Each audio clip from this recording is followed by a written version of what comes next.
So we're just going to start the episode right here because I just got to say, welcome to Guns Blazing. I'm coming guns blazing.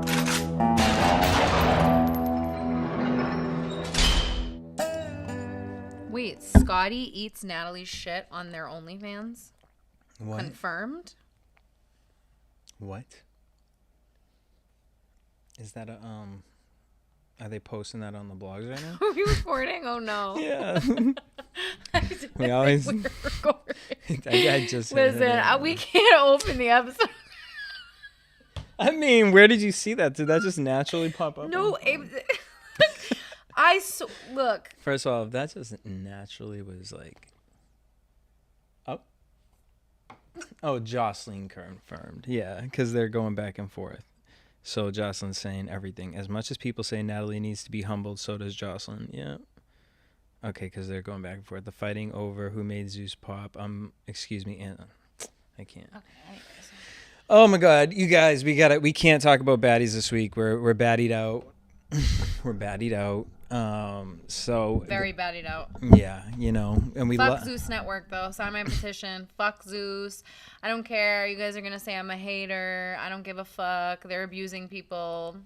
Fuck Zeus Network. Out last week when we were talking with Judi, I keep wanting to bring up those movies on Hulu that I watched, and one of them. Have you ever seen Girl in the Basement? Yes. You guys, have you seen Girl in the Basement? Now, look, if you went through my Hulu account, people would think, like, is this man okay? Every movie I watch is like Girl in the Basement. In the Closet. Girl in the Closet. Girl in the Shed. Yeah. Like, they're all Lifetime movies. But they're fascinating. Like, because it's like, you can't, like, these are real, true stories. Yeah. I remember that story. I'm sure they made a movie about it.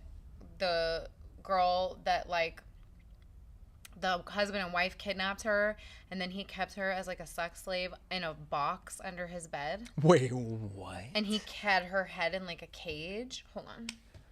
Kidnapping of Colleen Stan in May of 1977. She was held as a sex slave by Cameron and Janice Hooker in Red Bluff, California. Both parents? Yeah, it's a couple. She was hitchhiking from her home in Oregon to a friend's home in Northern California, heading to a birthday party. This was the 70s. Different time. She was 20 years old. She was an experienced hitchhiker. She even let 2 rides go past before accepting the ride with the couple. She said she felt confident climbing into the van because the wife was there with their baby in the car.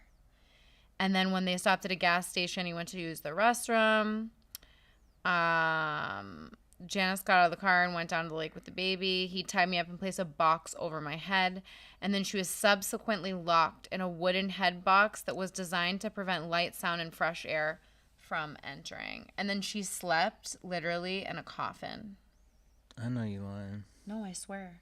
They literally like tucked her under the bed. Like, not a person. Yo, people are crazy. Like, that's the thing. Like, even, like, and that, they're strangers, right? Like, you ever seen the movie The Strangers? Yes. There's a new one coming out. I know. And I hate that I love it, but it's like, that's a real horror movie to me because it's like just crazy people who are fucking like. terrifying. Just cause. Because you're home. Oh. Right?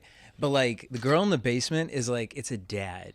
And he takes his daughter and puts her in the basement and has her kidnapped there for like 20 years. She had 3 kids with him. Oh, yes, I've heard the story. Disgusting. 3 kids with him, to the point where then one of the kids, because the mom was like, I know she's still alive, that one of the babies that he had with his daughter, he put on the front porch as if the daughter came back to leave the baby. His name was Joseph Fritzl, the real guy. It was Austria. It was where it originally happened. Obviously, the Lifetime movie. No, yeah. No, but the OG, the real story was in Austria. Then there's Girl in the Closet. Girl in the Closet is with Tammy Roman. I've not seen that one. Tammy Roman and Remy Ma. And it's how people traffic children and people for Social Security benefits. From apartment to apartment. And they'd be finding like closets, cellars, basements where they'll keep these people. And it's like, it's crazy. That's so scary. A lady in the last time I was in Vegas, our Uber driver who was taking us back to the airport, was like, yeah, like I like did like an overnight shift, like was like worked through the night, like not on purpose because like something crazy happened. So we were like, oh, what happened?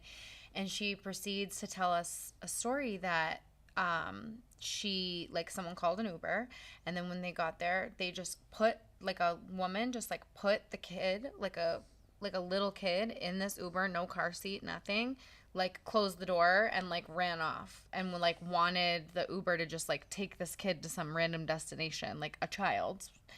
And so the Uber driver like parked the car, got out of the car, went after the lady and was like, what the heck is wrong with you? Like, you can't like leave your kid in my Uber. Like, what are you doing?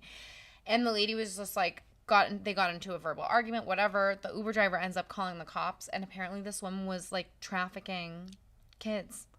I can't. Sending them in Ubers. I mean, this is just what the Uber driver said. I don't know if it's true, but I was like shook. I was like, damn, like. No, like Sound of Freedom is another movie. It's on Amazon Prime, I think, but that is crazy. That. And it's like a little bit of how we talk about in the entertainment industry, people signing up to go to modeling casting calls and you in a different country and they looking for a way to get into America, wherever, like crazy. But all those are on Hulu. Totally recommend go watching them because it is heavy, but it's like, really, it's just like sometimes you got to see stuff like you watching Freddy Krueger and all these like horror movies. Like, no, watch this. This is a real life horror movie. Traumatize yourself. No, literally, and just understand that there are crazy people in this world that do not care or just think so differently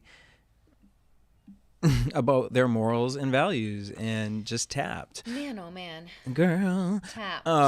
This episode is going to be about people who are tapped. Yeah, so. This is a tapped episode because the next thing is just before we get into that law you found, but did you see the guy with the treadmill and the kid? My heart. Literally like throw up. I didn't even... Yeah, I couldn't even like engage with that video at all because I was like, I never want to see this again. It is the most like gut-wrenching thing. Well, I didn't really even watch the full episode, the full thing because it was traumatizing. It's like legit terrible. So all that to go to this new law that you found for victims, because I think that it's like a lot of what we talk about every single week at this point of people knowing something that's bad, but feeling like nervous to speak up or feel like they'll be the person that is, pegged like, oh, you're trying to be a victim, but you're actually trying to be the accuser. Right. So now what is this law? So I went to a panel last week, actually, or like 2 weeks ago.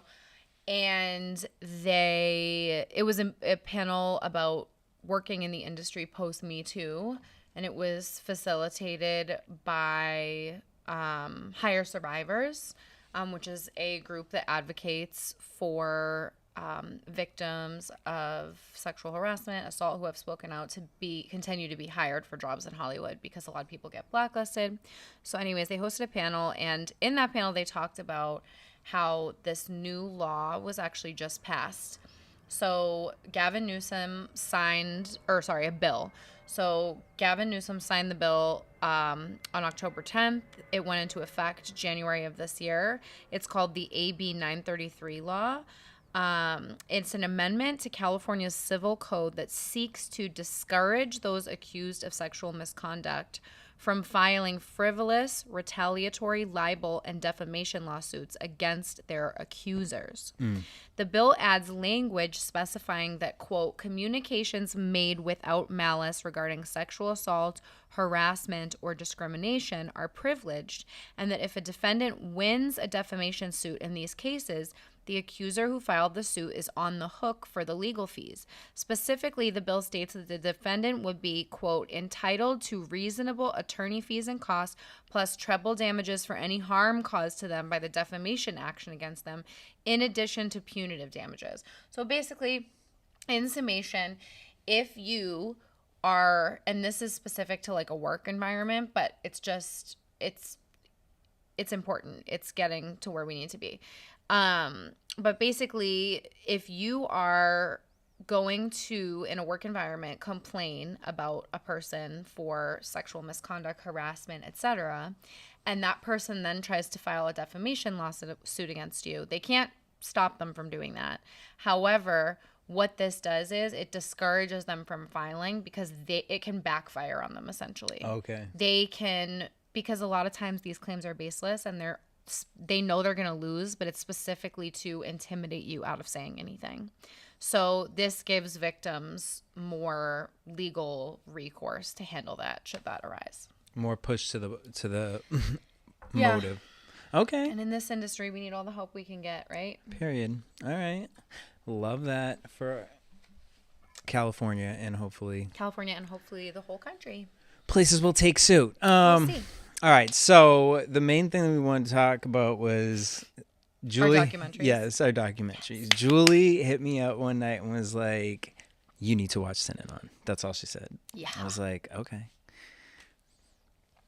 And so I put it on. It's on HBO. You guys should definitely go check it out. It's Synanon. The Synanon Fix. It's called. Because Synanon is not a real word, and it was what synonym and I forget what the other word was. Antonym? Yeah, and Yeah. they were like, "Well, we'll just mix the words together."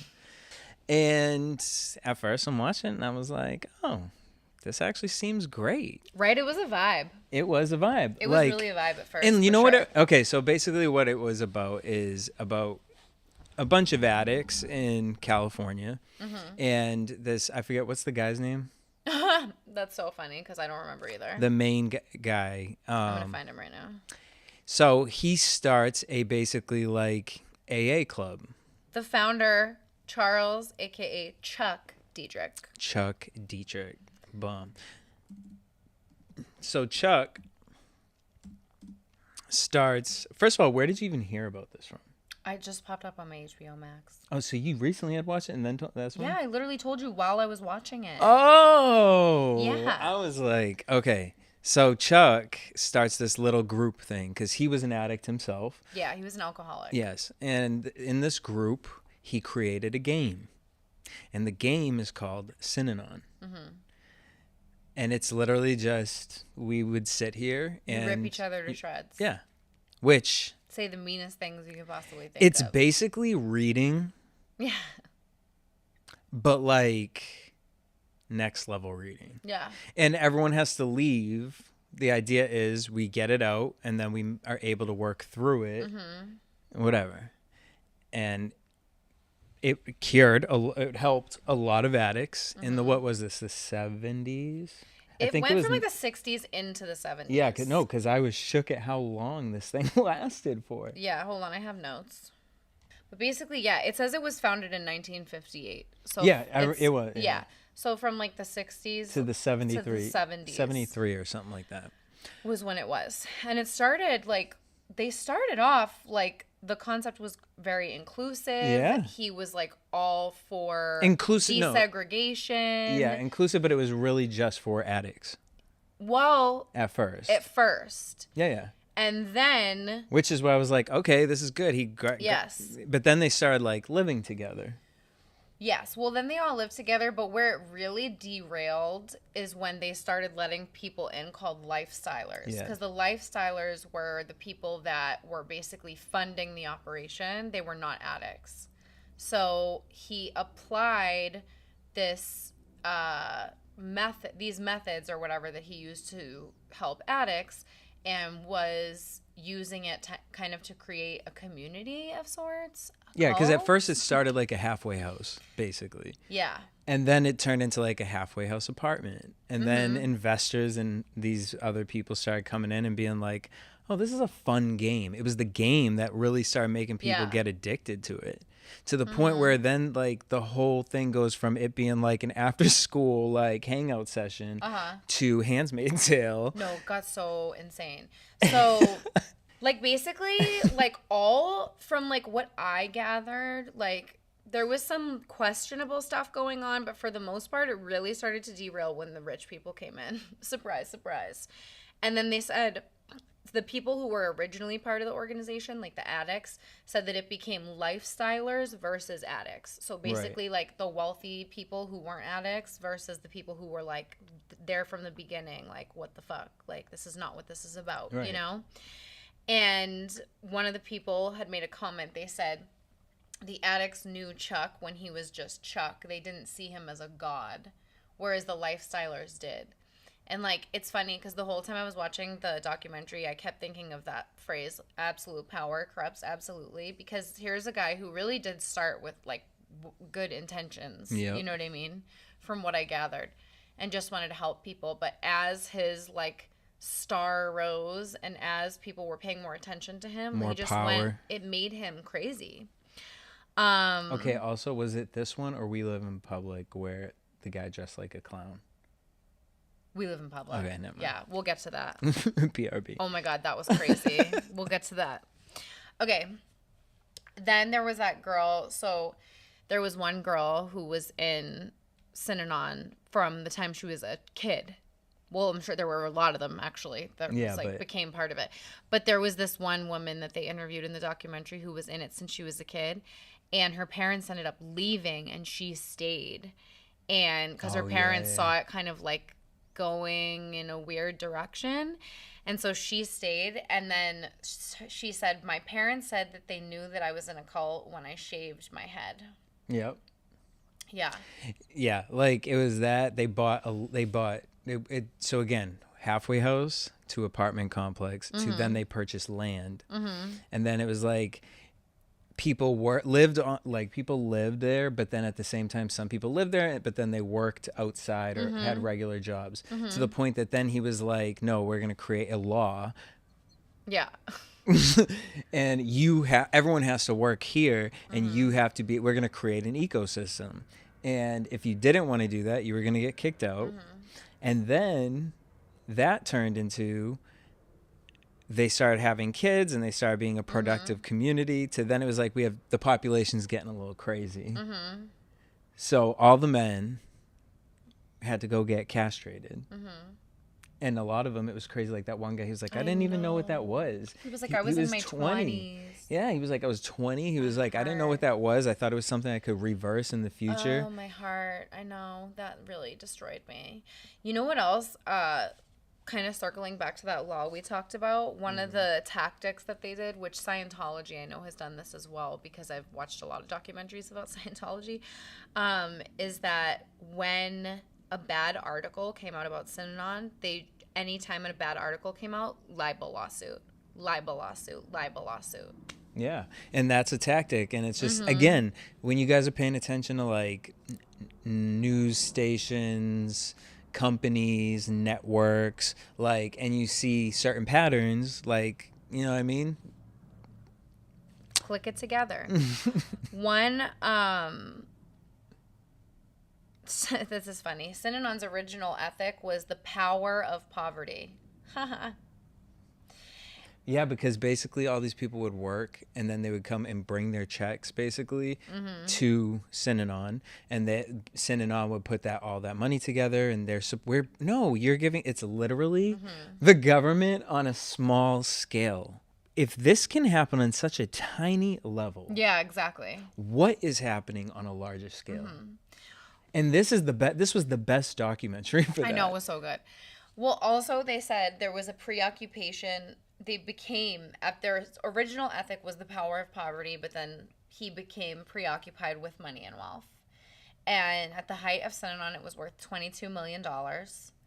And he was quoted as saying, "We are in the people business. I'm trying American business methods to address social problems." But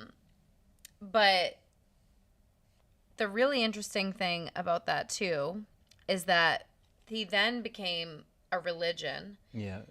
And started recruiting juvenile delinquents because they could not continue to be a 501c3 tax-exempt nonprofit because all the drug addicts left.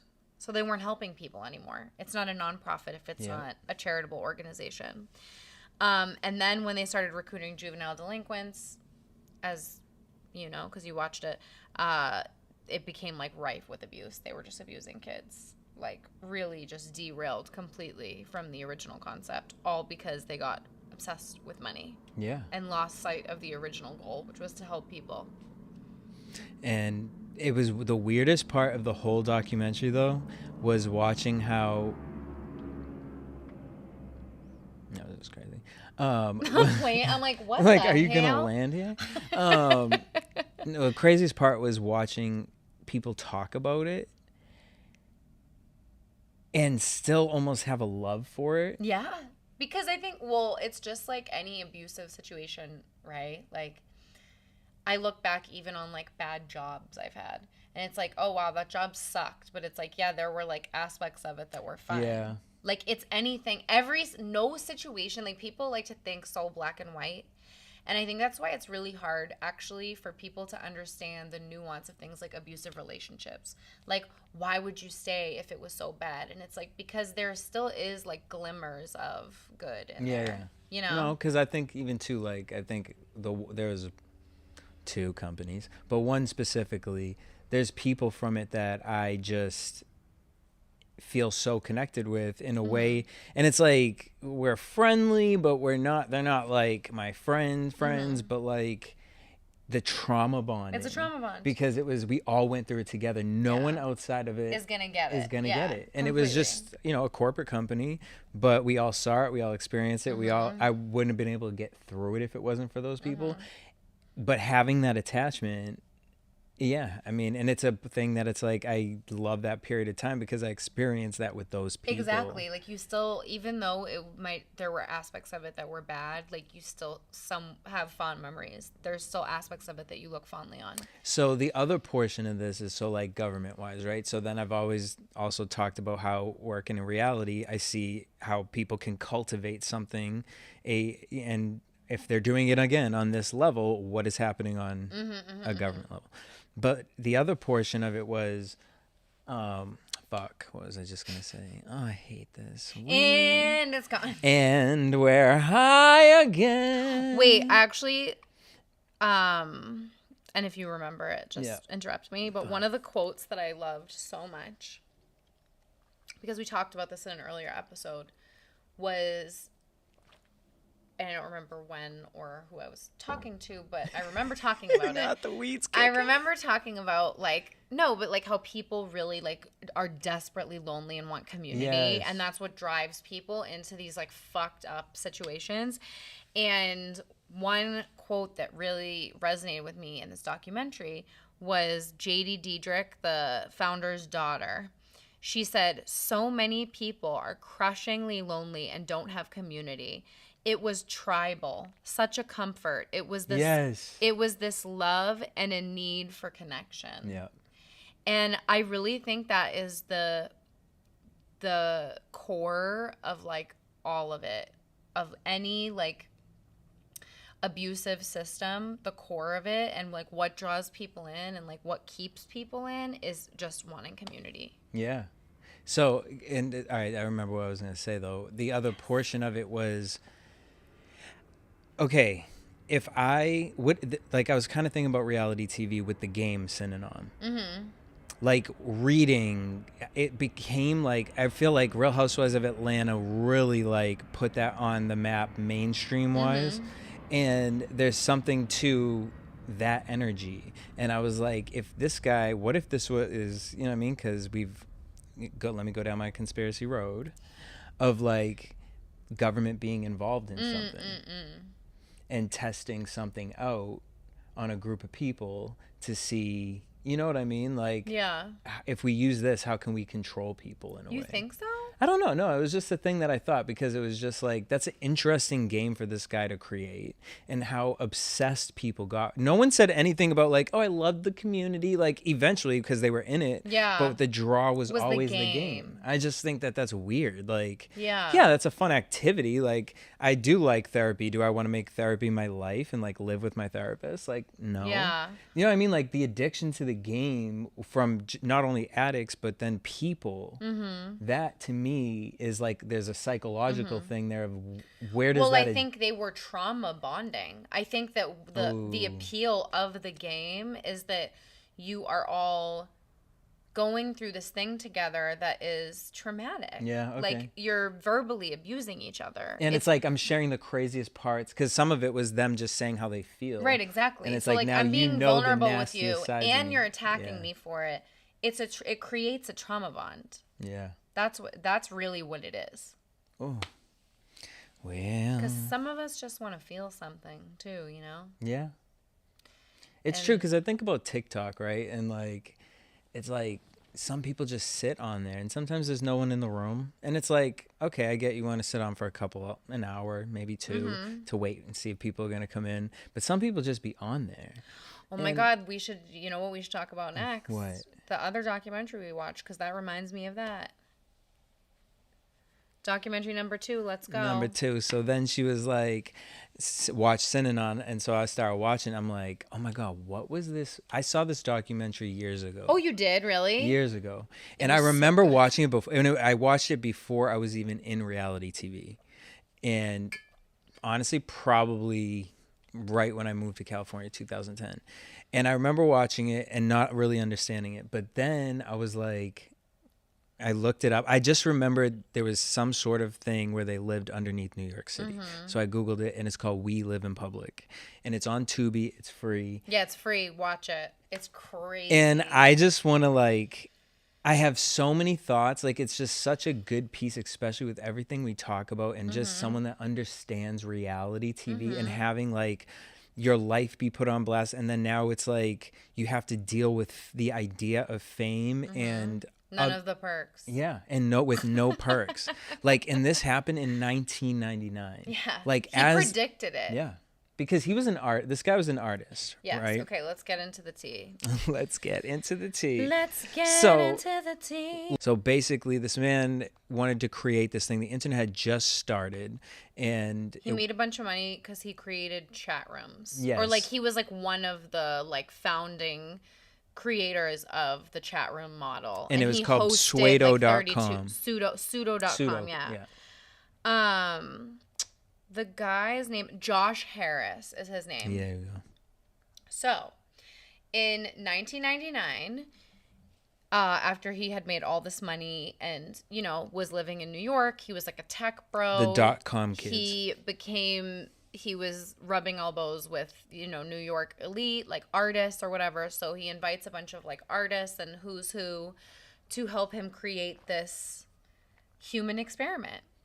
And basically in 1999, he recruited dozens of young men and women who agreed to live in underground apartments for weeks at a time while their every movement was broadcasted online. Sound familiar?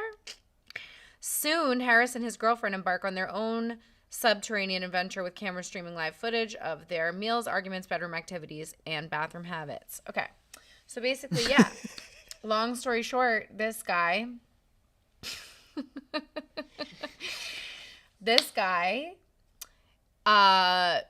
basically created a reality show. It's the blueprint for reality TV. Well, for what we know now, like the real world, because I did think that's what my whole thing was. I thought this was the first reality TV show. So then before I even said that, I went and Googled. The real world was in the 90s, right? Yeah. So, but he created more like the online, the internet, like Big Brother, the idea yeah. of Big Brother, it being 24-hour live Yes. cams. This man created that, because the first reality show I actually want to watch is called An American Family. It was in the 70s. Oh yeah, the and their family like and they fell got apart yeah. basically. Yeah. I know what you're talking about. Diane Lane, I think, plays the mom. She's a queen. The lady Plays from the mom. Unfaithful. No, wasn't it a reality show? Yeah, but they did a movie about it.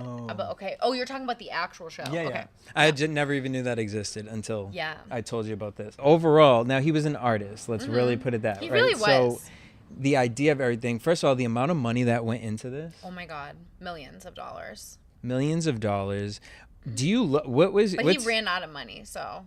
Well, but what was your overall like take as far as like watching his character arc? Like, did you look at him like he good guy, bad guy, confused guy?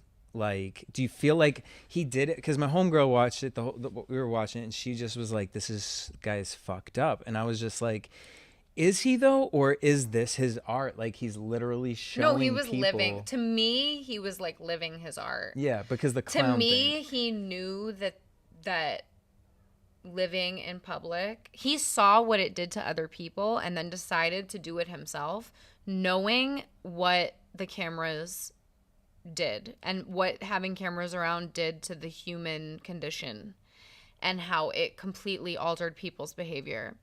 One thing that I found that really interesting was when They were interviewing his wife or girlfriend. I forget if they were married or not. And she was saying how it got to the point where when they would argue, they wouldn't even really be arguing with each other. It would be like they were performing for the audience. And that's so like what being on reality TV is like. And there was a quote. Well, because basically that was the second portion of his art installment. Exactly. So he did 100 people. He put 100 people underneath New York City. And that was just this wild... Free for all. Like literally just filmed them doing whatever the fuck, doing drugs, having sex, fighting. There is trigger warning. There is what I consider to be a sexual assault in this documentary. And also they had that.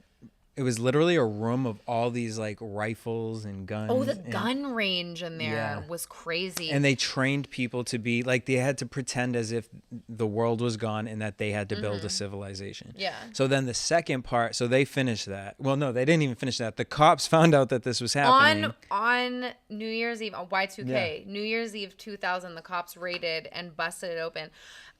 Two really good quotes, or three really good quotes that I liked from people who filmed the show, who like were part of the experience. One person said, "There's all these people living together in close quarters, and it's like the more you get to know each other, the more alone you become. That's what this environment is doing to me." And that's so accurate as far as not only being on reality TV, but I think having like any sort of like public presence whatsoever, is it really does isolate you from people, because once you have this notion of like eyes on you and people critiquing you and people ripping you apart, it disconnects you from people. Yeah. It makes you can't be your authentic self because you're so worried about how you're going to be perceived. And it really is like a very lonely, isolating feeling. You can't connect when you're in that. And that's why it's like with like a lot of like going from a fan to then understanding like being in that world. It's like, you know, people would be like, "Oh, I met that person. She was a bitch. She was this." It's like put J-Lo, put J-Lo on the thing, right? It's like, think of this woman works really hard. Like she does movies. She was a judge on American Idol. Like she does a lot. She's moving from place to place. How many people do you see a day? Yeah. You know what I mean? Like, it's like, today I went to the coffee place and back and like low key bumped into somebody and I was like, all right, now I gotta have a whole. No, completely. You know Imagine what I mean? Like everyone expects you to like literally love them, give them a hug. Well, because that's what I want to unpack when it comes to parasocial relationships. Because the reason that people feel entitled to that is because they see a celebrity all the time, so they feel like, I know you. And it's like, they don't know who the fuck you are, bro. They don't know you. No, but yeah, they do. Relationship is one-sided. I was at a party one time, and you know what I mean? It's like, oh, okay, well, what kind of friendships do you have in real life? Like, you know what I mean?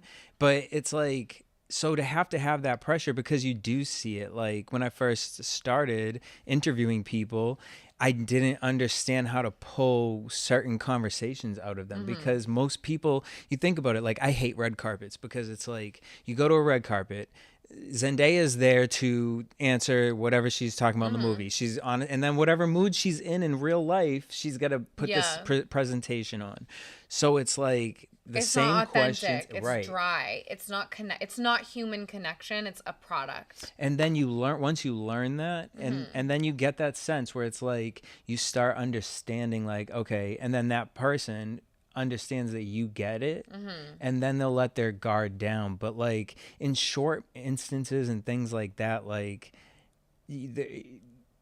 there's no, you feel like you own somebody and like you have a right to them, and it's like you don't. No, exactly. You don't even know. And that's where I feel like this culture of reality TV and like celebrity right now, and a lot of the A-list celebrities from the past are having a problem because people are starting to see their personality.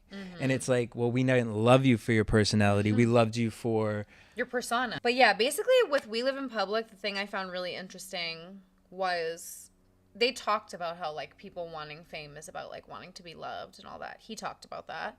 the guy who. Well, no, he said Albert Einstein said everyone wants Andy Warhol. Andy Warhol. Andy Warhol said in the future everyone will be famous for 15 minutes. Yep. And he said, I disagree. I predict that in the future everybody will want to be famous for 15 minutes a day. Have you ever heard of MK Ultra?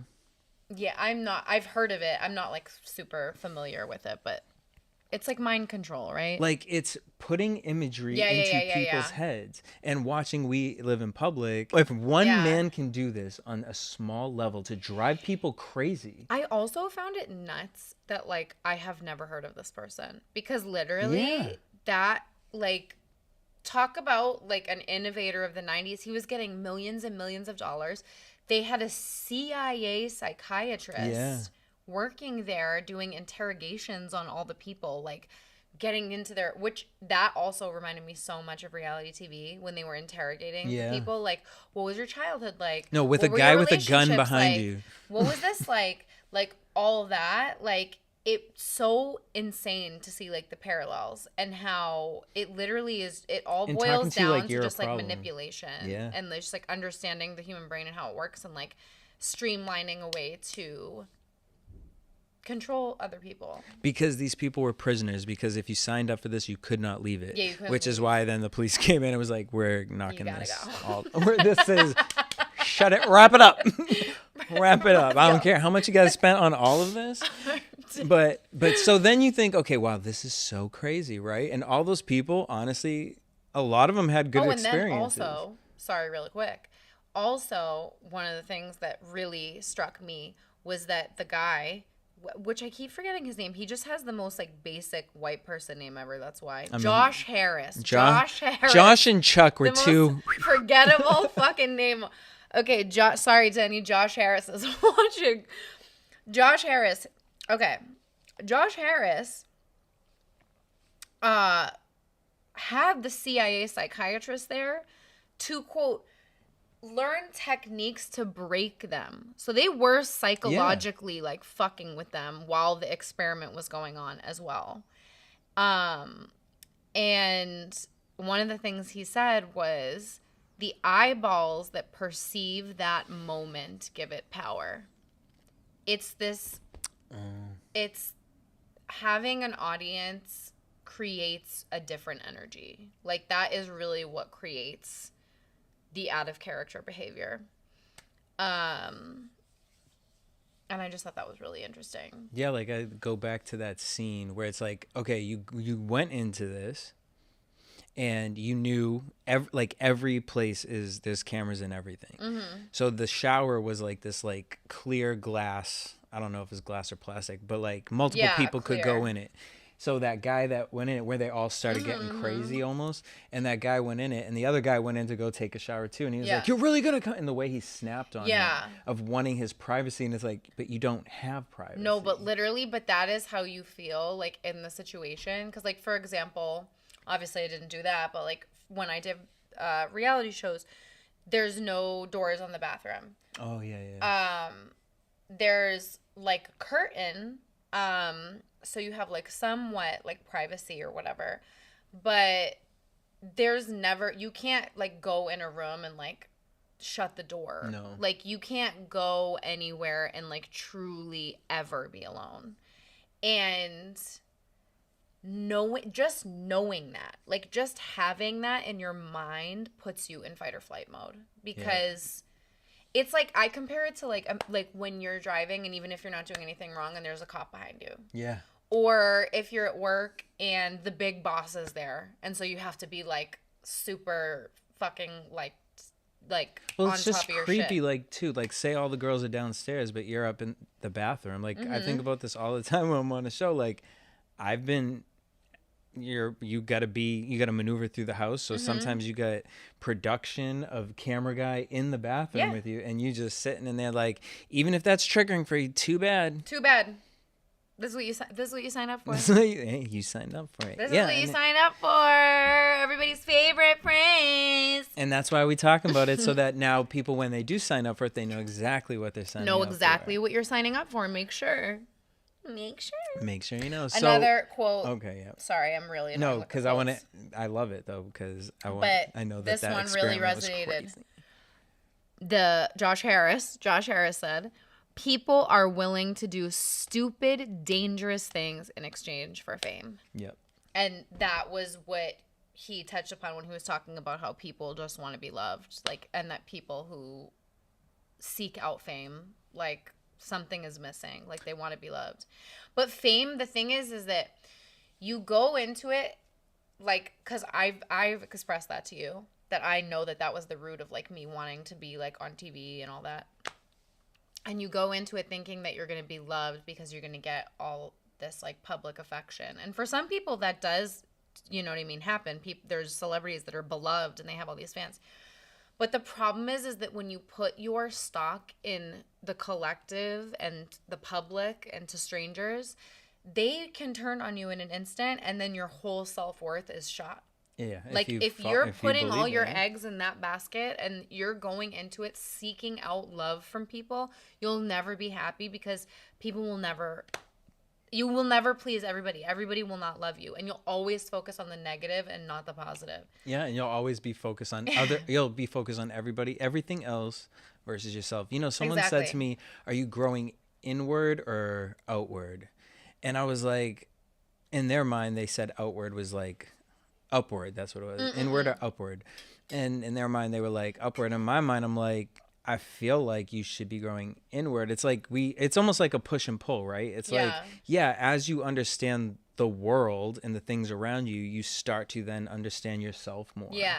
And again, I always feel like the interesting part of doing reality is that you do get to see yourself. Where now it's like you don't have to put yourself in those situations because you can record yourself in any way, shape, and form that you want to watch yourself. Which, again, in 1999 when this guy did that, yes, that is a fascinating, rare idea. But now the fact that it's like this is everyday life. Well, and it's on a mass scale, because one of the things that struck me watching it was they talked about how the chat room, they had like a live chat rather, where it was like people who were watching him and his girlfriend on live could like comment. Yeah. And he said, I think I wrote it down too. If there's 1,000 people watching one night and only 10 the next night, that becomes the basis of your self-worth. Yes. So this is exactly what I've been talking about with like making yourself a product. Like, it doesn't matter. Like, basically, like the likes thing with social media has given us this idea that like, it gives us almost like positive reinforcement for certain behaviors. Social currency. It gives us positive reinforcement for certain behaviors, right? So it's like, I, as a girl, like if I post a like picture and I'm wearing something revealing, I'm going to get like 3 times as many likes if I just post like a regular picture of myself. So there is then, if you are a person who like doesn't like unpack that and break that down, there is an incentive for you to portray yourself a certain way all the time, because it's going to benefit you in the form, you know, it can be as simple as likes, it could be financially, monetarily, but like that idea that you're constantly performing for an audience is what I think is the toxicity, the real like toxicity of social media. Yeah, I mean, there was this guy, and I know he has OnlyFans and successful, but he was like, I get really frustrated when like he has a product that he sells, and he was like, I get really frustrated, like nobody likes those posts when I post about my product. I did all this, I invested money into this, now I'm trying to like promote my thing, and it's because like you're the product now. That's not what people want on. They don't want the product. They don't want the cream shea butter, they want you. And it's interesting too, because like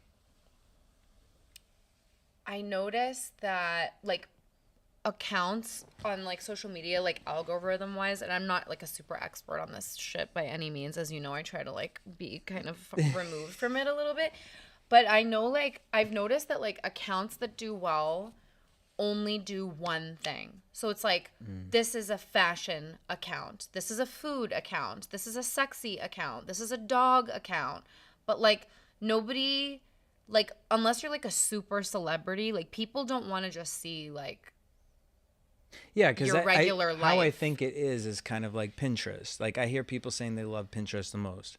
So I it's love like Pinterest. I It's think like touching virtual grass. the people the basic I feel like how most people basically think is like if I follow this dog account, this coffee account, this nature account, now my feed is going to be dogs, nature, coffee versus like I'm going to be honest, like my main Instagram account I've had for so long. My explore page is like Idiocracy, the movie. Same. Like, My yeah, I page just is like, terrible. but I love Next Mood Swings because I've only because you've curated it a little curated more. it. I only follow people that Yeah. have been on it, and so when I go on that Instagram, I can feel it in my chest. Like I'm more like That's my at Pinterest. ease. Yeah. So with Pinterest, I feel like where it's like people want to, you're not going to see every single thing, or it's like, okay, yes, I can love Julie as a person, but I don't love Renaissance fairs. I don't want to see Renaissance fair content. I don't want to see Renaissance fair content, so I'm not going to like or support that because, you know what I mean? And so it's just like They might be getting some Renaissance Fair content soon, actually, because the Renaissance Fair is about to end. I need to go. Oh my I have God, an we still- outfit. Yeah, we need to go. Yeah. Okay, we'll get our tickets later. I thought I already passed.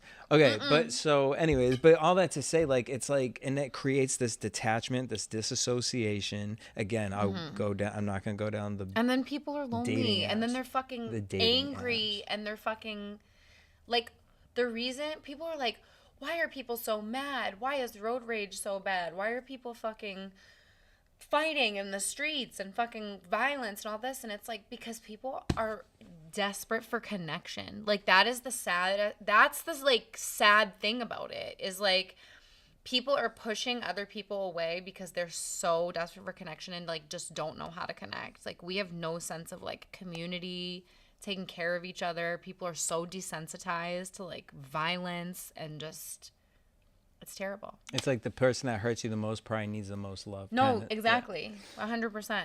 And so Within reason. Within reason. And that's just something to note, so you Yes. don't put the shame and the guilt on yourself. But so then this man did this on a big scale with a bunch of people. So then he dates one of the girls from that you had mentioned earlier, dates one of the girls from the experiment, and was like, I'm gonna take this up a notch, and I'm gonna plug it into my entire apartment, to the point where then he had in the toilet a I know, camera. that was disgusting. But I don't know if you remember Rotten.com back in the day. Of course, yeah. It was like people had this. I remember going on it. It would be like, oh, look at this. And you're like looking at, I just will never get the image. Wasn't Two Girls, One Cup on there? Yes. Yeah, okay. And I'll never get the image of this. The girl using a tampon? No. It was a woman in a bathtub. Queen, though. She's famous. now And she to was me. on her back and spewing. Oh, yeah, I've seen diarrhea. Tub Girl. Tub Girl. And like for the rest of my life, that is ingrained in my subconscious mind. And Oh, yeah, that was rough. but I just remember people loved it. It was the original World Star Hip Hop. Like, but no fight. It wasn't really fighting. It was just weird, gross things that people like were addicted to looking at. So I felt that was interesting when he did the toilet thing, because I'm like, this is so intrusive. One, to sit on it. One, you being the person to sit on it. But then two, the type of person that's like, yeah, I want to watch Cam 72. Yeah, sicko. But even with Big Brother, the show, they have live feeds 24 hours a day. Yeah, but they're like generalized cams, like, which is also, again, weird. Like, why are you showing in the shower? No, but my point being like is that people pay and watch that. Oh, yeah. People pay and sit on their computers and watch them 24 hours a day. Yeah, and it's like, guys. Like, there's a real... There's outside, there's like parks. And... No, that's the thing. Is like people are too afraid to connect in person, but they're like desperate for community, because why the fuck else do you want to sit and watch people? Well, it's so funny nothing. because it's like, you know, when you meet somebody, or like, what's the best way to actually explain it? Like in public, when you meet somebody, yes, you have a guard, but then sometimes you can have these really genuine, natural, just bump-ins, Like a connection, guards yeah. down, right? But then, like, let's say I'm like, oh, Julie, I want you to meet my friend so-and-so. Immediately, no. You know what I'm saying? Because like, it's the added pressure of like you're Yes. expected to like that person. Whereas when you organically meet someone, it's like, that's not there. Yeah, so like you that can just wall, say hi and bye. That wall that people put up, or even let's say you do Go like meet, this, you have a right? fuzz right here. Oh. Even if you do meet someone, right? It's like, so there's still just this energy of like you not fully being natural, which I'm assuming goes to the same emotion that you said after being on a show or something. Yes. Now you have to meet people in a grocery store and it's like, oh, I just had a fucking shitty day, but this person wants me to like be like, hey, yeah, let's talk Bad Girls Club. Let's talk. Oh my God. Exactly. Like, you know. And then if you're anything but like super bubbly and overly nice, you're a bitch. Mm-hmm. Or you can be super bubbly and overly nice and people will still talk shit. Yep. That's why I stopped taking pictures with people. Because people will be like, oh my God, I loved you in Bad Girls Club. Can I get a picture? Post a picture talking shit. Okay, now no one gets a picture. Period. So then this all backfired on this guy on this thing because he lost his girlfriend, but then was like, I'm going to still, people were addicted to seeing the drama of it. And like, it's so interesting too, the people that, because yes, there's a power in a attraction of what people will do when there's a camera in front of them. But also I thought the opposite interesting part that I wish he went into was the chat room of somebody who can hide behind a random name to be able to say things that they would never actually care about or say. There's this comfort in you not knowing who I am. Was that an animal? A bug? Did it vibrate? It did, right? I saw something. Yeah, it literally sounded like something was like outside your window. Oh, well, outside's fine, but hold on, we gonna just make sure that ain't inside this. What in the fuck? So, okay, the other part of all this documentary too that was so interesting. So I brought up the clown thing earlier. Oh yeah. Now, can you remember? Because I might have to go back and watch it because this question didn't hit me till we were talking earlier about Synanon.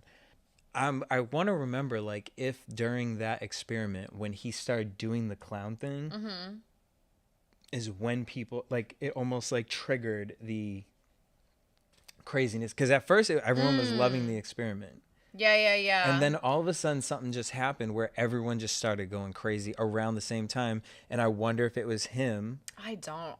Just being in an environment like that, I don't think they needed him to make it crazy.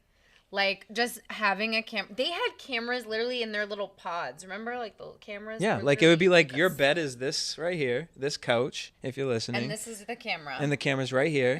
And then on that side is the TV. And the TV is of someone else. And you could, like... people are fucking next to you and just grabbing you, doing whatever. Just crazy, crazy, crazy shit.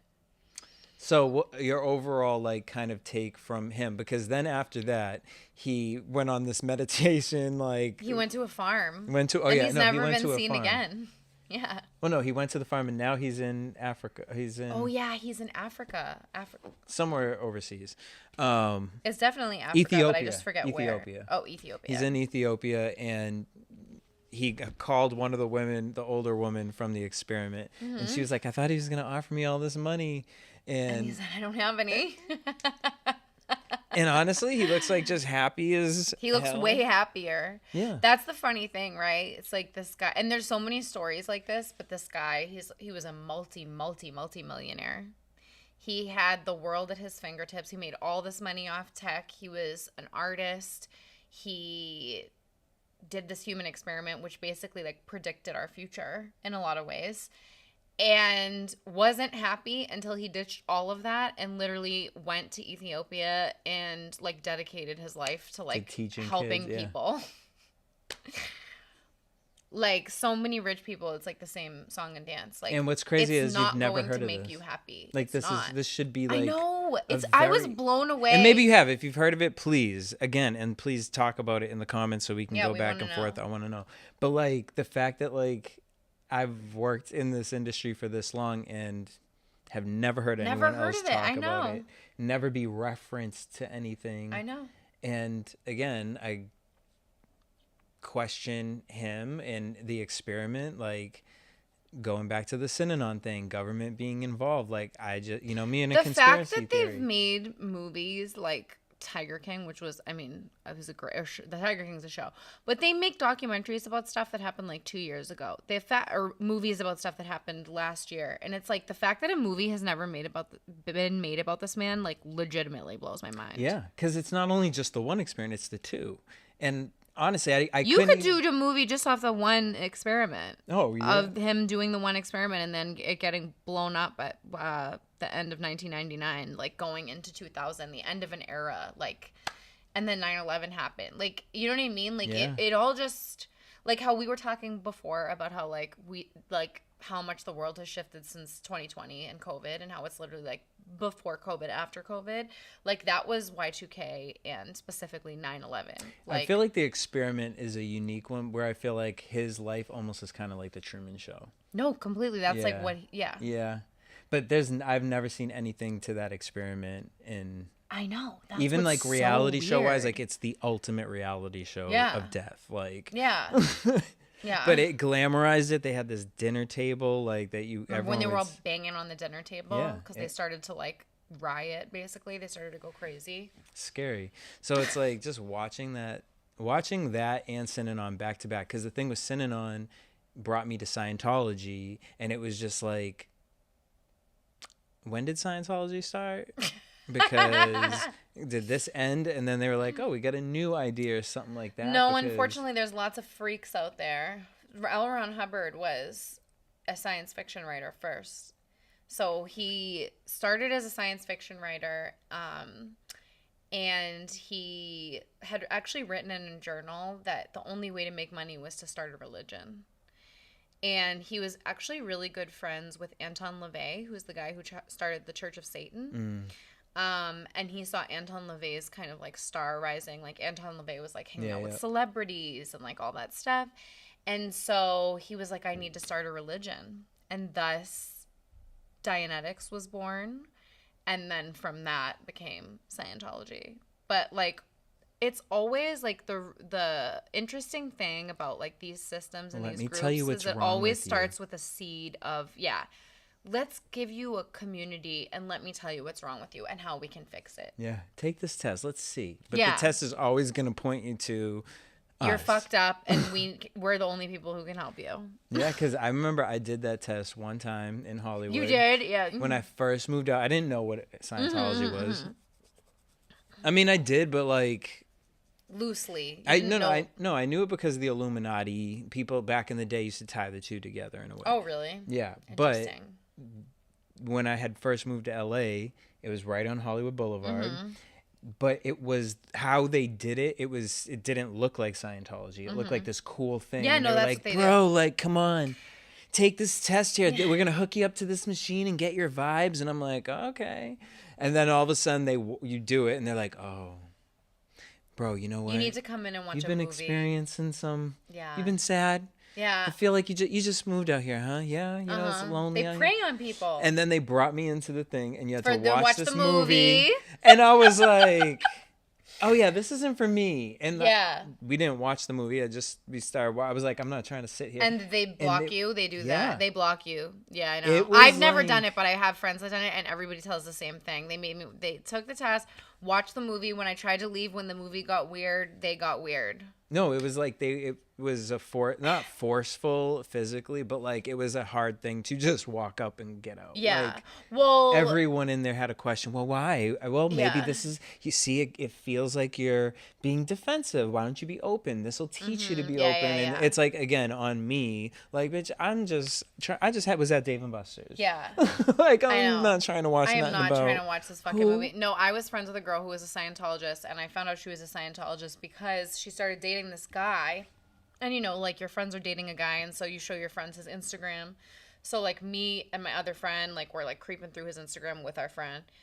And we're like, bitch, you cannot be with this man. He's a full-blown Scientologist. Like an obsessive Scientologist. Like, all his posts were, like, Scientology-related.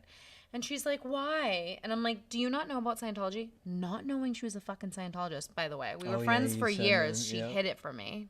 And she made you go to the dentist? Mm-hmm. Wait, so at any point did they try to convert you? Or, like, have conversations just to see what you were... No, more just, like, bringing me around them without letting me know that that's what it was. Or, like, you know what I mean?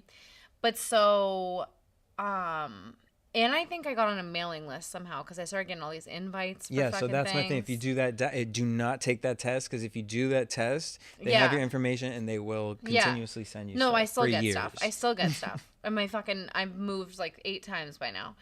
So basically, long story long, I found out she was a Scientologist. Well, no, I didn't know she was a Scientologist. She's like, you can't date this guy. Scientology's fucking crazy. I was like, over and over, was on meth.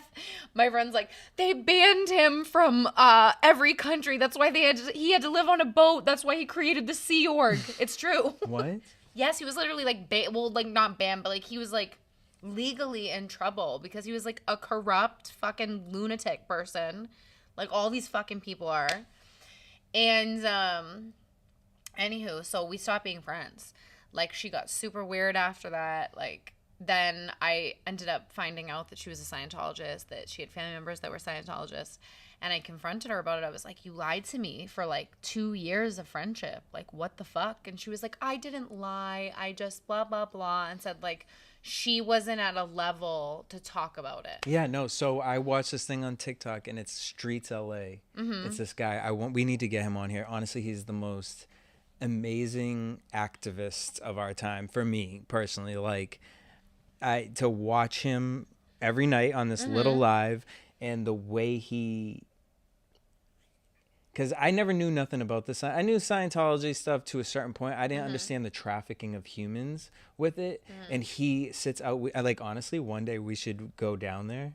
And because they do it. Me. No, they do it every. Oh, this man does not give 2 fucks about them. Do you know Angel? Angel works outside. Like, they've made these people at the Scientology building famous. So this guy basically shows. Oh, is this the Film the Police guy? Yes. Oh, yeah, I love So him. now he has another one, Streets LA. Okay, yes, I'm familiar with him. I love him. Oh, my God. Yeah. So it's just been really fascinating I love to watch him yelling at the LAPD. transfer from doing that to now he's on Scientology's Yeah, ass. he's been on their ass for a And bit. he knows exactly what building these people are Yes. living in, sleeping in. A lot of them aren't even from this country, and they're here illegally. Yeah. And again, like, yes, are they signing up to do it? Yes, but do they really know what they're signing up for? No, and there's 'cause you can't certain sign up to be levels abused. where you can't talk about it. And Exactly. it was interesting because, like, a lot of people will leave from parties, and these people will be on live and try talking to them.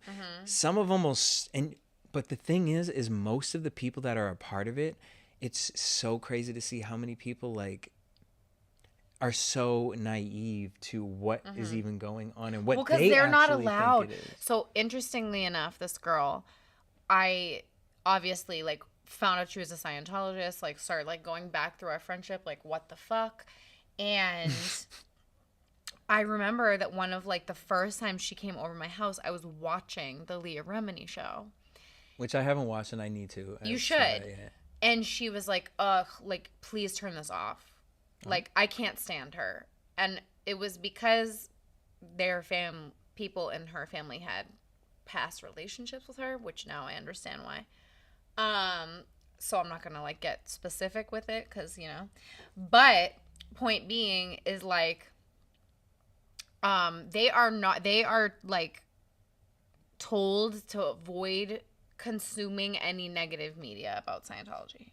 Like, they're not supposed to look at stuff. Yeah, like, it was interesting because then when one of the guys was talking to an older woman, she looked like she was in her 70s, 80s, honestly 80s, and you see the security come out and be like, oh, hi, she can't talk to you. And they're like, why can't she talk to us? She's a free person. Oh, you don't want to talk to them. Like, now. And then just starting a whole nother conversation. And you're just like, what is this deflection? And again, like, it's crazy because it's Scientology, which is a religion. But you look at it like, again, I don't even want to connect it in the same way. But like, you look at like signing up for something like that to a cult or to anything else. Yeah. A job that maybe you're making a lot of money at or anything whatever. that strips away your whole identity and says you have to make your life about this thing. But the number one actor in Hollywood is a part of it. Like, and we're just like, okay. Like, who cares about the know. conspiracy theories? And it's like, well, No, there's like documented proof that is like a and I want to see the Leah Remini thing. horrifically corrupt organization. Because my friend was just telling me yesterday, he was like, after each episode, Scientology would come up with statements. So then she would put the statements in the show. Yeah. Okay, but I've also heard that Leah, do you believe everything she says? Do you feel like she's a part of the good movement? I've heard that possibly she is not a part of the movement and she might still be associated with them. No way. Okay, I don't know. No fucking way. Okay, it's that much. She goes all out. Like, yeah. Okay. I've never well, seen I mean, the whole basis of the show is pretty much her interviewing like people who have been abused. Because I've only heard the portion of how because she grew up in it, right? Yeah. And then they tried to get J-Lo Yeah. into it. Yeah, because that's like part of the deal is like you have to recruit people. Okay. So like that's why they say that there's like a lot of rumors that Ashton Kutcher and Mila Kunis are secretly Scientologists because Danny Masterson recruited them. I don't know if that's true or not, but there is like videos of them at the Scientology Christmas party like multiple years in a row. So it's but like I've been to what's the Scientology building? It looks like the castle from Beauty and the Beast on Fountain. Yeah, on Franklin Avenue, the Celebrity Center. Yeah, like when I first moved out here, I didn't know what it was. Yeah. And they had a lot of Hollywood events. Like Brandy, Ray J had a talent show there, and like I went to that, and really, it felt normal. No one tried to sell me anything. Or that is so weird. But yeah, they I didn't did a realize couple they events. hosted events like that. Yeah, no, it was a talent show, like just a normal. Okay, well then, but yeah, there then was I guess this we weird can't judge thing. anyone for going to their events if it was just like an open thing. I didn't know that. Yeah, it was very open because I don't know how I got in there, but I do remember. Well, they have open houses because I used to live over there, and they kind of stopped doing it post-COVID, but like they would literally just have like an open, like the lawn of that building they would have like food, and they would have like people doing Dianetics testing and like selling books or whatever the fuck, and like anyone could go up there. They didn't have any of and they that have a that restaurant night. there. It's Oh, called really? Reunion, I think. Interesting. Yeah, they were very strict about us being only in this one Or garden Renaissance thing, and then which I thought was weird. And then there was this like white robe thing, but they could have been just like choirs, a choir. Choirs. I don't think they do that. I wonder. I would. But it was like Ray J his mom is a talent like manager. So it was like, a showcase of their people. That's what it was. Different. So I have been to that building twice, and then I realized what it was, and I was like, oh, well, that's weird. I'm like, and then I was like, are they a part of it? Like, to be able to whatever. So it's just crazy to me that like it's a known thing. There's all these conversations around it. We praise one of, and I'm sure there's so many actors that are a part of it but I can't think. But Tom Cruise specifically. Yeah. And it's like, then you hear John things Travolta, about trafficking people, Kirstie human trafficking, and how people are being treated. And it's just like under the rug, normalized. But Scientology is actually a perfect example of where the wealthy people and the people who have any influence are treated one way, and then the poor people, the people that are, you said a lot of them are immigrants that some people probably don't speak the language, like they're preying on a specific type of person. Yeah, like you have to get to level 90 something. And propping. Well, also the thing with Scientology is, so basically the Sea Org, as I understand it, exists so that if you cannot afford courses, which is the only way to move up in the religion, you have to pay for courses. If you cannot afford courses, you can join the Sea Org, and then you essentially work to pay for your courses, which is like indentured servitude. Like, because basically streets of LA is always like, oh, you're not level 90 something yet. You're not level exactly. what? Oh, so you don't even know what I'm telling you. So yeah. That's crazy. And that's the thing about is they put them, you stay in these little hostels basically, and you show up to work, you do your entire shift there. This is live on TikTok, Streets of LA. You can watch them. They're like, I don't know how Scientology does not shut that building down at this point, because it's like everyone knows all these people's names to the point where they started like doing research on the people and showing the people like their past history, who they were. Like this Sebastian guy, yeah, was like just he looked like interesting. He looked like a WeHo guy, like you know what I mean, like rainbow hair. He was just out here living his best life, and then now you look at him, he barely speaks. He's very like very dresses a certain way, and you're just like giving they're not brainwash. Supportive of gay people. They've had multiple accusations of being racist, and yes, they do have people of color in their church or whatever, but people that are high up are overwhelmingly white. Like, it's just a corrupt, disgusting, horrific organization. What happened to Shirley Miscavige, huh, guys? What's going on there? What's that?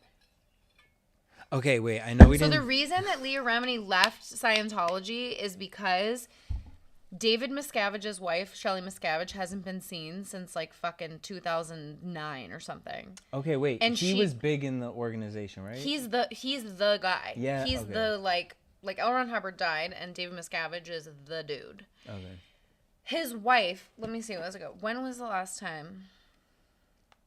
Because honestly, watching the lives, you hear them talking about a lot of this stuff, but it's like I'm getting pieces of it. But it's fascinating to me, and you gotta watch Going Clear. Nobody will go with me to.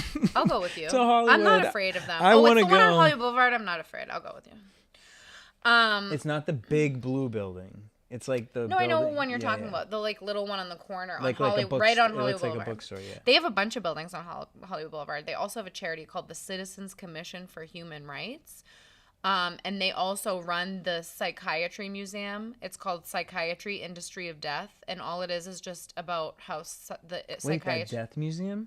No, not the death museum. It's called the Psychiatry Industry of Death, and it's literally just you walk through and it tells you about why psychiatry is bad and how medication is bad, because they don't believe in any psychiatric medication. Really? Yeah, they think that you can like cure yourselves through, what the fuck is it called? Auditing. That's when they hook you up to the fucking machine with the tin can things, and they make you... I don't know. Anyways. Shelley Miscavige has not been seen in public since August 2007. And the LAPD says that she is fine, but she's not been seen in public since 2007. Leah Remini ended up leaving the church because her and Shelley Miscavige were good friends. And she hadn't seen her in like months. She kept asking about her, and she would get in trouble and like written up for asking about her. And then the final straw came because at Katie Holm and Tom Cruise's wedding, she like made a stink about the fact that she wasn't there and was like, something is wrong. Oh, really? Yeah, because she was like, this is like the biggest Scientology wedding. Like, there's no way she wouldn't be here. That doesn't make any sense. Really? That is so. But the LAPD says she's fine. Allegedly. So Going Clear, she does it, and then she does it with a guy who is really big in. He was like Going Clear was not Leah Remini affiliated. Oh no, Going Clear is the Netflix one, right? Going Clear is the HBO one. HBO, but the Leah one, that's a show. She does it with a guy. But he went back to Scientology. Stop it! Oh, that's what my friend was trying to say. He went back. You did a whole show about against it? Show, and he went back to Scientology. And the video of like him talking about it is like so bleak because you can tell like they like paid him off. Really? Yeah. That's very interesting. I know. Well, wait. Okay, so I mean, look, whatever documentaries y'all have, or you've been watching anything or any news stories, please send them to us. I do want to know. I know we kept it real baddies clear, but I do want to put a note out here. If you guys have any information, because something did come across the table last week, we got a anonymous sent about a staff member at Zeus being tied up for 2 hours in a hotel room. Apparently, well, I saw Stunner Girl. A blind item, if you will. Yes, Stunner Girl made a comment about it, but we were sent a blind item to look into it. So I tried to look into it. It just looks like Stunner Girl made this random statement. If anyone else came up, knows anything about that, that's horrifying if that's true or not. But yeah, between that and also between any documentaries or things like that, we gonna keep getting girls in, but sometimes we gotta just take these little breaks. I needed a break, guys. Yeah, I mean, I think I was saying to you, like, because I love talking to girls from the show, but also, like, there are aspects of it, and I'm sure other girls from the show can relate, that is triggering. Like, even though, like, I love Jada, I love Judi, like, meeting with them and, like, talking about the show, like, it does bring shit up. Yeah. You know what I mean? It, like, takes and then you to back do it week after week, it's like... Exactly. So it's like, I like the idea of, like, taking, like, a breather episode in between interviews for my, you know, mental. Period.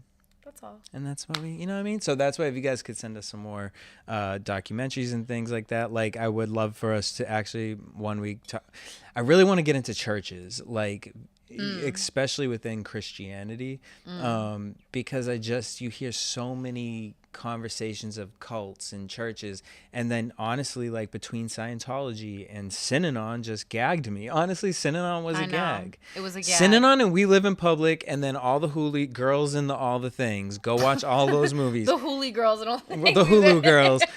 Like, and I hate we're laughing about, but it's like just it's crazy that this stuff existed, like, and exists, and people are like. And if you're gonna watch any of this content, please sage, meditate, center, yoga, just like cleanse that energy, because this is heavy stuff, and it's important to talk about so that we can see the signs and we can protect ourselves and we can dismantle systems that are oppressing people and abusing people, but because it's going to take a while. Protect your energy as well. And it's going to take a while, and it's going to take, you know, I mean, us to talk about it, then for you guys to talk about it. Like, I'm genuinely happy to see, nothing makes me happier than when somebody says some crazy thing in a comment and someone else comes in with a backfire. You know what I mean? Like, because it's like, to have to explain certain things over and over and over and over again every week on this heavy of a level of talking, it becomes draining. And I'm grateful for you, because we've been able to kind of like, okay, when you ain't feeling it, like I got you. When I ain't feeling it, you got me,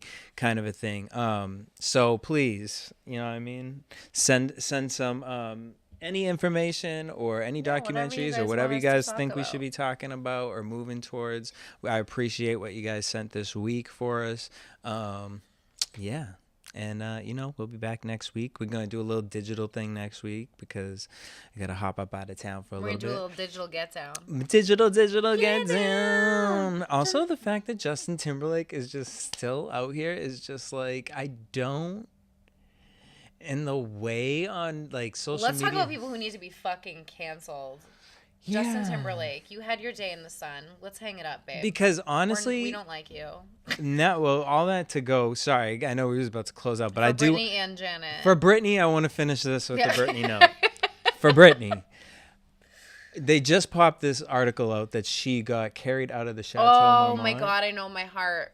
And has no one learned their lesson? No, like, and it's just like the thing is like,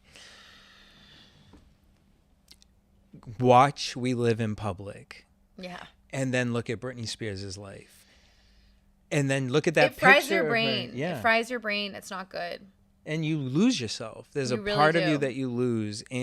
Or if you have a strong group around you and a strong sense of self, you find yourself. Yeah. And unfortunately, there are a lot of people who prey on people, because I look at Britney Spears and then I look at that movie on Netflix about conservatorships. It was a movie that came out about the woman who it was a whole ass movie about how they scam people in conservatorships. Oh shit, no, I have not seen that.